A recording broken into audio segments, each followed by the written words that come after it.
c'est très important, étant donné que c'est un changement qui est quand même significatif, de passer au véhicule électrique, de comprendre les fondamentaux de ce qui justifie un tel changement.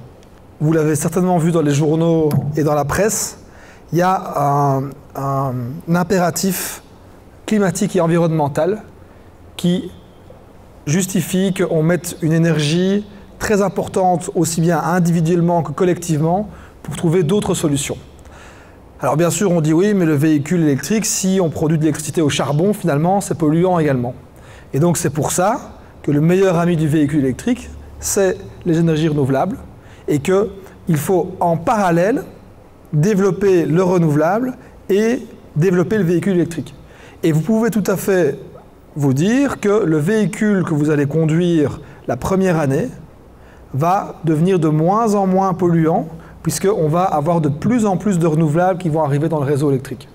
Donc, ce n'est pas la solution unique. Si on passe au véhicule électrique, on n'est pas sorti d'affaires, mais c'est une partie de la solution et il y a de la désinformation sur le sujet, mais tous les rapports scientifiques, et notamment dans les recommandations du GIEC, appuient pour une diffusion beaucoup plus grande des voitures électriques pour remplacer les voitures thermiques. Mais il n'y a pas que ça. Il y a aussi, et c'est d'ailleurs une raison principale qui pousse les villes à agir, il y a les problèmes de qualité de l'air. Et donc, on parle des problèmes au niveau des poumons, bien sûr, mais aussi au niveau cardiaque. Et on voit qu'il y a un impact direct, une corrélation directe entre le nombre de voitures qui circulent, voitures thermiques, et les particules d'oxyde d'azote dans l'air. On voit le graphique en bas à droite, où on montre en jaune la quantité d'oxyde d'azote dans l'air au niveau de Arlois, dans le centre de Bruxelles, un jour normal. En vert, on voit un dimanche normal, et on voit en orange un dimanche sans voiture, avec un pic à 5 heures quand la circulation reprend. Donc il y a des graphes comme ça qui ne mentent pas, et qui montrent à quel point le fait de rouler en voiture classique a un impact négatif. Et par ailleurs, fort de ces constats, les villes imposent des low emission zones, des zones de basse émission, comme ça a été très récemment le cas à Bruxelles. Et en plus, à ces zones de basse émission sont assorties des dates de sortie pure et simple, avec une interdiction du diesel à partir de 2030 à Bruxelles. À Paris, c'est 2024. Et des dates de sortie de l'essence, donc d'interdiction des véhicules essence, vont arriver peu de temps après. Donc ça, c'est un mouvement qui se généralise en Europe, qui va se généraliser en Belgique également, avec plusieurs zones de basse émission qui sont à l'étude. Donc on va progressivement limiter, voire interdire les véhicules thermiques dans les centres-villes. Et étant donné que c'est un mouvement qui ne se limite pas à l'Europe, on assiste à un vrai décollage des ventes de véhicules électriques partout dans le monde, que ce soit en Chine, aux États-Unis ou en Europe. Et on est vraiment au tout début de cette courbe, parce que le prix des batteries ne va faire que baisser. On a parlé des impératifs climatiques et de santé publique, et donc les gouvernements partout dans le monde veulent que les sociétés investissent pour qu'on ait un décollage qui soit de plus en plus important des voitures électriques.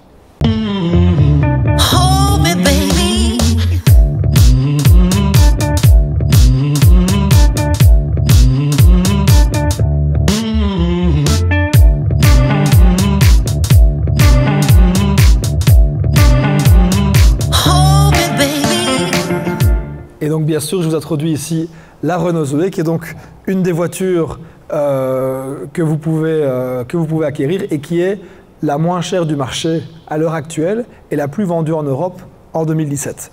Et donc je vous propose de découvrir cette voiture et les caractéristiques. Donc on parle bien évidemment d'une voiture qui est 100% électrique, pas d'une plug-in hybride, donc avec une conduite sans bruit, avec une conduite qui est extrêmement fluide. À nouveau, c'est plus difficile de vous le décrire que de vous inviter à vraiment l'essayer. Et par ailleurs, on a une accélération qui est immédiate et qui est sans vitesse, donc sans à-coups, ce qui rend la conduite encore plus fluide. Alors, quand on ne connaît pas bien le véhicule électrique, on peut se demander est-ce que c'est finalement une technologie qui est dangereuse ou pas? Est-ce que s'il pleut, ça peut conduire à un court-circuit? Est-ce qu'on peut aller au car wash? Est-ce que les batteries, c'est quelque chose qui peut s'enflammer ou exploser? Donc c'est des questions qui sont légitimes puisque la technologie est nouvelle.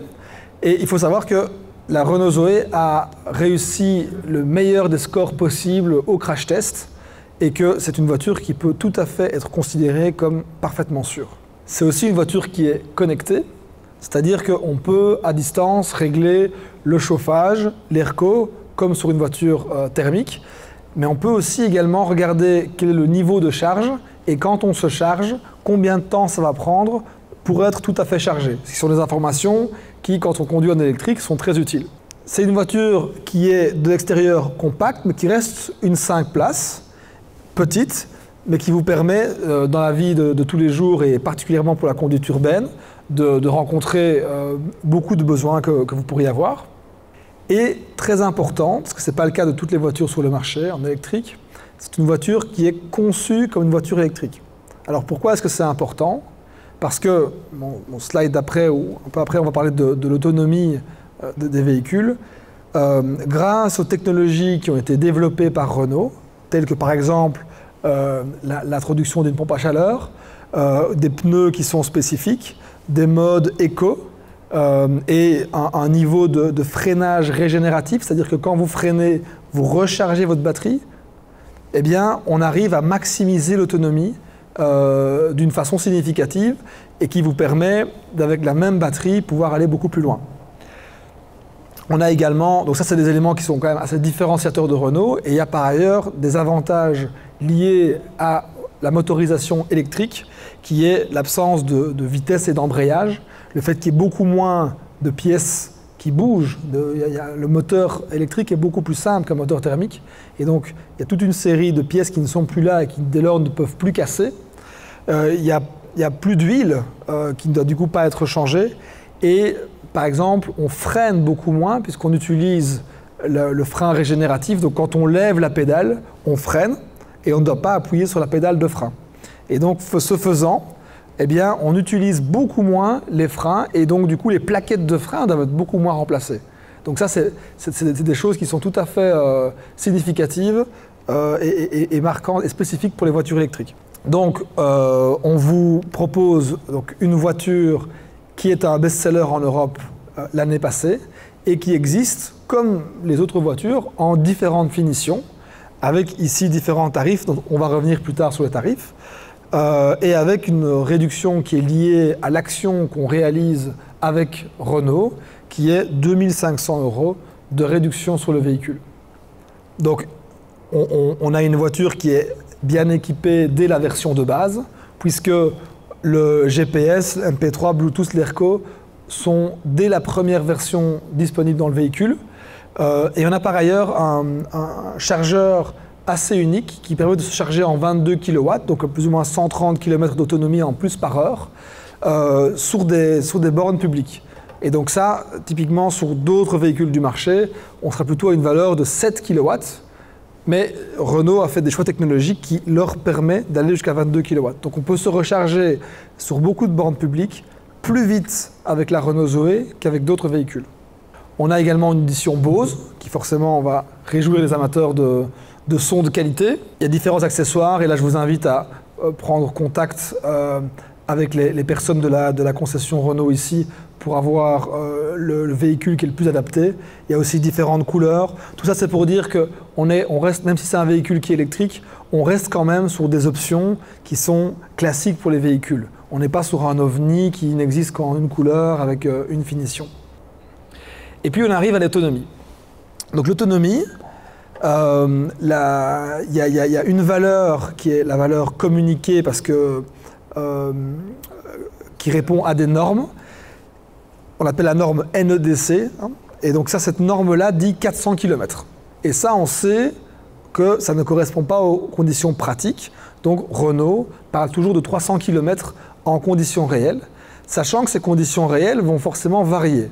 Elles vont varier en fonction de la vitesse, notamment. Donc si vous allez d'ici à Liège et revenir, eh ben, je pense que vous aurez peut-être 2 km en moins d'autonomie, parce que dans la conduite en ville où on va relativement lentement, eh bien on perd très peu d'autonomie.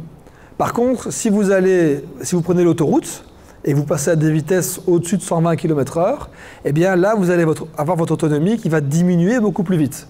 Et donc ça, on s'habitue quand on roule en voiture électrique et on sait que la voiture électrique n'est pas une voiture qui est faite pour faire des grandes distances très vite. On peut faire des grandes distances, mais en étant très raisonnable sur l'accélérateur. Et moi, personnellement, une différence que j'ai vue quand je suis passé à l'électrique, c'est que j'avais beaucoup moins d'amendes. C'est bête, mais ça a eu un effet assez immédiat. Et pour la conduite en ville, on a des autonomies qui peuvent être supérieures à 300 km. Donc ça, c'est le premier point. Deuxième point, le style de conduite, ben ça c'est comme un véhicule classique, c'est-à-dire que si vous êtes plus agressif ou pas dans votre conduite, vous allez consommer plus ou moins. Le dénivelé, donc là vous verrez que en montant des côtes, vous allez perdre beaucoup d'autonomie, beaucoup plus que le kilométrage que vous aurez parcouru. Mais l'avantage, c'est que quand vous le faites dans l'autre sens, vous allez régénérer votre batterie. Donc vous allez transformer l'énergie potentielle en énergie électrique et vous allez arriver en bas de la côte avec plus d'autonomie que ce que vous aviez au-dessus. Et la température extérieure est également un élément qui va déterminer, qui va influencer votre autonomie. Et donc on va être à 300 km par exemple un jour comme aujourd'hui, mais quand on sera en janvier et qu'il fera 0 degré, voire les températures négatives, on sera plutôt dans les 240 km d'autonomie quand c'est full.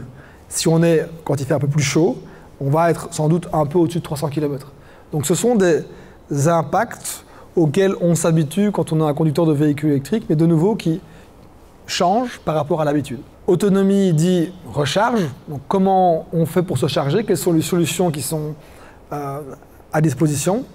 Donc ce serait une chouette solution d'avoir un fil et une rallonge qui permet d'être chargé tout le temps. Malheureusement, c'est évidemment pas ça qui est prévu aujourd'hui, mais il faut savoir d'abord qu'on ne va pas se recharger aux mêmes endroits qu'aujourd'hui. Aujourd'hui, on fait le plein à la station essence. Donc c'est un 100% qui apparaît là en dessous. En voiture électrique, c'est principalement à la maison ou au bureau, si on a un point de recharge, qu'on va pouvoir se recharger.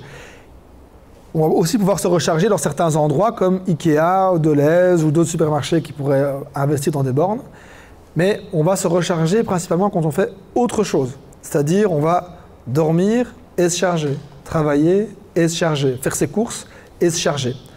Et quand je parle de changement d'habitude, c'est quelque chose qui vient, je dirais, en 2000 km, faire 2000 km pour avoir ses habitudes qui évoluent. Et puis ensuite, on a l'habitude, quand on arrive quelque part, de regarder s'il y a une borne et, de manière générale, de se charger la nuit quand on vient chez soi. Si on veut se recharger en dehors de chez soi et du bureau, c'est bien sûr déjà possible aujourd'hui. Donc, on a en compte en Europe plus ou moins 200 000 bornes déjà, et il y en a environ 5000 en Belgique. Donc en Wallonie, on est malheureusement à quelques centaines encore aujourd'hui, mais toutes les autoroutes sont maillées puisque dans chaque station Total, vous avez un chargeur rapide qui vous permet de vous arrêter, de vous charger et de pouvoir continuer sans devoir faire un détour par des villages. Donc les principaux nœuds sont déjà maillés aujourd'hui et on va bien sûr vers un déploiement de plus en plus grand de l'infrastructure de recharge. Donc le pire qu'on pourra connaître, c'est la situation d'aujourd'hui. Et à la fois, je veux dire, en Belgique, le pays n'est quand même pas si grand, donc avec 300 km, on peut déjà aller loin. On peut compter sur les stations autoroutières, mais on pourra aussi de plus en plus compter sur des stations en centre-ville et dans les différents endroits qu'on fréquente.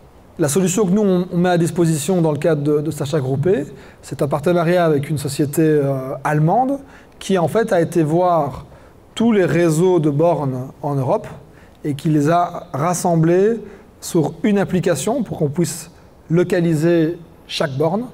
Et par ailleurs, avec le porte-clés, on peut activer simplement en passant le petit porte-clés devant la borne, on active la recharge et on reçoit une facture mensuelle avec les recharges qu'on a prélevées. Et il y a une compatibilité qui est de plus de 95% dans le Benelux. Et en tout, en Europe, il y a plus de 70 000 bornes qui sont accessibles avec cette application. Donc à nouveau, est-ce qu'il faut 50 cartes pour pouvoir se recharger en public? Non. Donc dans le cas de l'achat groupé, le porte-clés qui normalement est payant, vous le recevez gratuitement. Et non seulement c'est gratuit, mais en plus, vous avez 5 € pour vos premières recharges pour mettre le pied à l'étrier. Alors à quelle vitesse est-ce qu'on se recharge? Donc là, on est dans la recharge à domicile. D'abord, ce qui est important de comprendre, c'est qu'une borne est vraiment un élément essentiel pour garantir la sécurité de la recharge. Parce qu'on parle quand même de puissances qui sont importantes. On va voir plus tard, mais une voiture électrique, quand on fait 15 000 km par an, ça va presque doubler la consommation électrique d'une maison. Donc, on va amener beaucoup d'énergie pour recharger la voiture. Et donc, c'est important d'avoir des appareils qui soient sûrs pour recharger le véhicule. Si on regarde maintenant les heures, il y a évidemment un autre avantage de la borne, elle est non seulement sûre, mais en plus elle est plus rapide qu'une prise normale. Si je mettais une Renault Zoé à 0% de batterie dans une prise normale, il me faudrait 22 heures, plus ou moins, pour la recharger à 100%. Si je mets une borne, et là, les différentes, 3.7 kW, 7.4, 11, 22, ça dépend de votre situation à la maison, ça dépend de la puissance de raccordement et du type de réseau qui est disponible chez vous, monophasé ou triphasé. Et donc, on voit qu'on passe entre 12 heures et 2 heures pour les plus chanceux, en fonction de la puissance disponible et à condition, bien sûr, d'installer une borne. Dans le cadre de l'achat groupé, on a au sein de l'Empiris une société d'installation qui s'appelle Winwatt et qui va installer une borne chez vous pour laquelle vous recevez 1 450 € de réduction. Ce qui correspond au prix de la borne plus à une partie des travaux d'installation. Les travaux d'installation étant conditionnés, ça a vraiment un devis personnel puisque ça dépend notamment de la longueur des câbles et du type de réseau que vous avez chez vous. Donc, le tarif d'électricité, un élément important, puisque comme on l'a dit, rouler à l'électrique va avoir un impact significatif sur votre facture d'électricité. Vous n'aurez plus de plein à faire et de plein à financer, mais vous allez avoir des factures d'électricité qui vont augmenter. Donc, si on fait un petit calcul et qu'on regarde le nombre de kilomètres par an, 15 000, qu'on multiplie par la consommation moyenne d'une Renault Zoé, on arrive à 2200 kWh, sachant qu'une maison moyenne en Belgique, c'est 3500 kWh de consommation par an. Donc on est à 5700. On prend 25 cents qui correspond au tarif plutôt tarif jour, c'est-à-dire que c'est plutôt une estimation à la hausse. Souvent, son véhicule, on le recharge la nuit et on a le tarif nuit. Et donc là, je prends le tarif jour et on est plus ou moins à 1 425 € par an, maison plus voiture. Et dans ce cas-là, nous, on offre pour tous les conducteurs de voitures électriques une promotion qui est 10 000 km, mais sur la composante énergie, et on arrive au final à une réduction pour les conducteurs de voitures électriques de 105 € avec l'Empiris comme fournisseur, bien sûr. Par ailleurs, ça, je pense que vous le savez certainement, mais donc l'Empiris prend toute son électricité auprès de producteurs locaux avec lesquels nous avons des contrats. Et donc ça peut être des éoliennes, des champs solaires, ça peut être des fermes qui produisent à base de biogaz de l'électricité. Donc on a des contrats, on a plus ou moins un gros millier de contrats en Belgique avec plein de producteurs. Et donc l'électricité qui est fournie à nos clients provient de ces contrats. Mais vu que votre consommation d'électricité augmente, l'intérêt pour des panneaux photovoltaïques augmente également. C'est d'autant plus intéressant, évidemment, puisqu'on a une consommation qui augmente, donc pourquoi ne pas rouler à l'énergie solaire? Donc ici, le petit calcul de nouveau s'appuie sur 15 000 km et on regarde l'installation photovoltaïque qu'on devrait prévoir dans ces conditions-là. Il y a une réduction de 12% de nouveau dans le cadre de cet achat groupé pour les personnes qui souhaiteraient faire installer par Winwatt, donc notre partenaire installateur qui est une société du groupe, qui souhaiteraient installer des panneaux solaires. Et donc, même en prenant en compte la taxe qui n'est pas là, mais qu'on sent arriver, qui est une taxe prosumer de 300 € par an, on arrive à plus ou moins 10 cents par kilowattheure, alors qu'on était à 25 avec votre contrat d'électricité qui vient du réseau. Et donc là, de 1425, on passe à 600 € par an pour la maison et pour la voiture. Donc, on dit en Wallonie, les panneaux solaires, c'est fini, il n'y a plus de primes, etc. C'est vrai qu'il n'y a plus de primes, il y a même des taxes. Mais entre-temps, le prix des panneaux solaires a tellement chuté que ça reste un investissement qui est non seulement écologique, mais en plus intéressant. Puisqu'on est sur une durée de vie, donc sur un produit garanti 25 ans, qui dure a priori plus longtemps que ça, et une installation qui est amortie en plus ou moins 9 ans. Hold me, baby.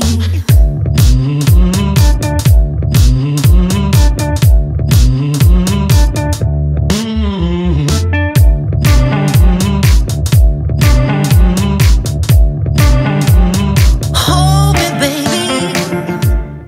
On revient au partenariat Renault-Lampiris. J'ai encore quelques petits tableaux de chiffres, mais je pense que c'est une des raisons pour lesquelles vous êtes ici ce soir, c'est aussi pour qu'on vous montre sous quelles hypothèses on travaille pour l'achat d'une voiture électrique. Donc là, on a comparé 3 scénarios.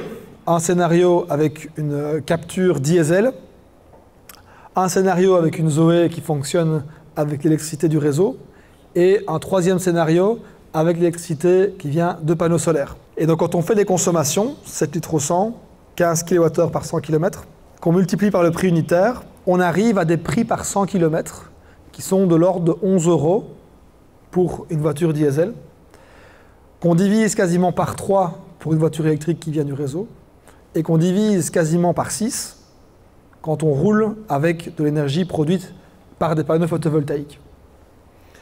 Donc on est sur 8 ans. 8 ans, c'est la durée moyenne c'est la durée moyenne durant laquelle on garde un véhicule en Belgique. On est sur environ 11 500 € d'autonomie. Élément important, le coût du diesel, vous savez qu'il a nettement augmenté depuis le début de cette année. Alors on pourrait dire pareil de l'électricité en ce moment avec les risques de délestage et de blackout, mais quand on roule avec du soleil, là, on fixe pendant 25 ans son prix de l'électricité. Donc nous sommes ici donc, à une version durant laquelle on achète la batterie. Je vais après parler des différentes modalités pour pouvoir louer la batterie, mais il y a une possibilité de l'acheter. Donc là, quand on est sur le prix catalogue, on regarde pour la Zoé, on est déjà plus cher à l'achat et on doit par ailleurs acheter la batterie. Il n'y a malheureusement pas de prime en Wallonie, ce qui existe en Flandre. Ici, il n'y a pas de prime. Mais on a une remise pour le groupement d'achat et on a quand même un avantage au niveau de la taxe de mise en circulation. Mais on arrive quand même à quasiment 9 000 € de différence au moment de l'achat. Donc je pense que si jamais on ne va pas plus loin dans le raisonnement, on se dit qu'il n'y a pas d'intérêt, en tout cas économique, à passer à l'électrique. Et donc c'est pour ça que je vous invite à regarder ce qui suit, puisqu'on vient de montrer que par an, on payait de l'ordre de 1 600 € avec du diesel et 4 fois moins pour de l'électricité du réseau. Donc là, c'est même 100 PV. On a une assurance, et là, ce sont des chiffres de Renault, donc ce n'est pas une estimation, ce sont des chiffres que vous pouvez contracter auprès de Renault. On a 1 054 € et donc on gagne en frais d'assurance. On a une taxe de circulation qui est moins importante, des coûts de maintenance, puisque en fait, il y a très peu de choses qui peuvent casser et très peu de choses à entretenir dans une voiture électrique. Donc c'est même un chiffre qui pourrait potentiellement baisser, mais on a été conservateur, moins 30 €. Et donc quand on regarde en coût annuel d'utilisation, on gagne plus ou moins 1 500 € par an avec une voiture électrique par rapport à une voiture diesel. Et si on multiplie ce chiffre-là par 8 et qu'on l'additionne par rapport à l'achat, eh bien, on arrive à un investissement qui est économiquement intéressant. Et voilà, je tiens quand même toujours à rappeler qu'au-delà de l'économique, il y a à la fois une expérience de conduite que je vous invite à découvrir et en plus un intérêt santé publique et environnemental qui n'est plus à démontrer aujourd'hui. Donc pour rebondir sur la question de monsieur, donc, vous pouvez acheter la batterie pour 8 500 €, et là c'est comme une voiture classique, et il y a la possibilité de louer la batterie. Et là, vous verrez après le détail des tarifs, ça dépend de votre kilométrage. Donc ça commence à 69 € jusqu'à 119 € pour de l'illimité, sans limite de kilométrage. Et dans ce cas de figure, l'assurance Renault, même hors batterie, est inclus dans le prix. Donc on loue la batterie. Si jamais la batterie a un problème, c'est la propriété de Renault. Donc c'est Renault qui va la remplacer. Et il y a en plus une assistance dépannage qui est inclus dans le prix. Et donc là, c'est le slide qui explique les différentes formules au niveau location de batterie, où on est pour 7 500 € à 69 €, et puis en illimité à 119 €. Oui, préciser aussi que à ces chiffres-là, vu que ce n'est pas la voiture, l'assurance de la voiture ne couvre plus la batterie dans le cas de la location. Donc pour une location de la batterie en Omnium, il faut rajouter 11 € à ce prix-là, 11 € par mois. Et en rajoutant 11 € par mois, l'assurance du véhicule inclut la batterie. Donc voilà, c'est un petit résumé de ce que j'ai expliqué et de la raison pour laquelle l'Empiris et Renault se sont associés pour ce groupement d'achat. Donc il y a une remise de 2 500 € sur le véhicule dans le cadre du groupement d'achat, et ce jusqu'à la fin de l'année. Donc l'action court jusqu'au 31 décembre. Il y a 1 450 € offerts sur la borne de recharge. Il y a 105 € sur l'électricité, sur la facture d'électricité de votre domicile. Il y a 12% de réduction sur l'installation de panneaux photovoltaïques. Et une carte de recharge qui est fournie gratuitement avec un crédit de 5 €. Le dire, c'est bien, le faire, c'est encore mieux. L'Empiris a un plan en 4 ans pour électrifier à 100% son parc de véhicules. Nous avons une Renault, vous pouvez voir, qui est brandée là. Et donc, quand on va dire, on n'est pas simplement en train de prôner quelque chose qui nous arrange, c'est vraiment un concept dans lequel on croit et dans lequel on a décidé d'en faire aussi un projet d'entreprise qui implique tous nos employés qui vont recevoir des voitures électriques entre maintenant et le plan qui se termine dans 4 ans. Enfin, en 2021, 100% de nos voitures sont électriques. Voilà, merci beaucoup pour votre attention, et maintenant on a du temps pour des questions.